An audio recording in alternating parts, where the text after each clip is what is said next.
بسم اللہ الرحمن الرحیم۔ وہ لوگ دوریوں کے ہی قابل ہیں جنہوں نے آپ کی زندگیوں کی قدر نہیں کی۔ جب کسی کا وقت آپ سے زیادہ قیمتی ہو جائے وہاں آپ بھی اپنا وقت، احساسات اور جذبات ضائع نہ کریں۔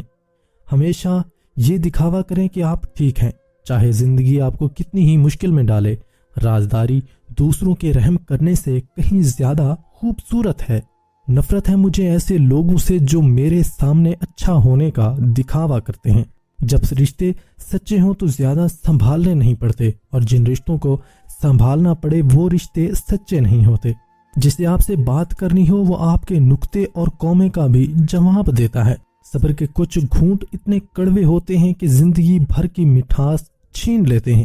زندگی میں کچھ درد ایسے بھی ملے ہیں جنہوں نے جان بھی لی ہے اور زندہ بھی چھوڑ دیا ہے۔ کچھ باتیں سن کر لگتا ہے ہر بات سننا ضروری نہیں۔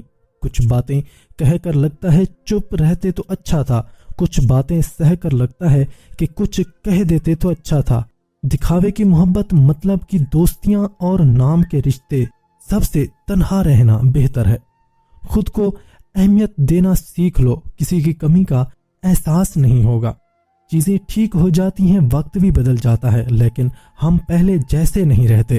سب سے بڑا تحفہ جو آپ کسی کو دے سکتے ہیں وہ ہے آپ کا وقت، آپ کی توجہ، آپ کی محبت، آپ کی فکر۔ فاصلے کبھی رشتے الگ نہیں کرتے اور نزدیکیاں کبھی رشتے نہیں بناتی۔ اگر احساس سچے اور پرخلوص ہوں تو رشتے ہمیشہ زندہ رہتے ہیں۔ کسی انسان سے اتنا ہی لگاؤ رکھیں جتنا آپ اس کی علیحدگی یا نفرت کا دکھ برداشت کر سکیں۔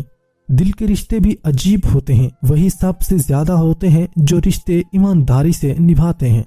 محبت کرنے والے کی سب سے بڑی نشانی یہ ہے کہ وہ اپنی جان سے بڑھ کر آپ کی عزت کی حفاظت کرے گا۔ یادیں اور عادتیں، یہ دونوں ہی محبت سے کئی زیادہ خطرناک ہوتی ہیں۔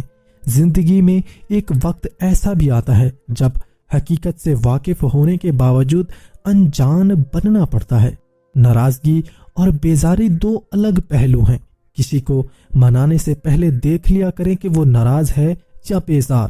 زندگی میں آگے بڑھنا ہے تو اکیلے رہنا اور اکیلے لڑنا سیکھو، کیونکہ یہ دنیا مطلب کی ہے، برا وقت آنے پر ساتھ چھوڑ دیتی ہے۔ نیک عورت اور بے تحاشا دولت صرف 3 چیزوں سے ملتی ہے: محنت کرنے سے، اللہ کی عبادت کرنے سے اور نظر جھکا کر چلنے سے۔ جن سے باتیں کرنے کو دل چاہتا ہے اکثر وہی لوگ مصروف ہوتے ہیں۔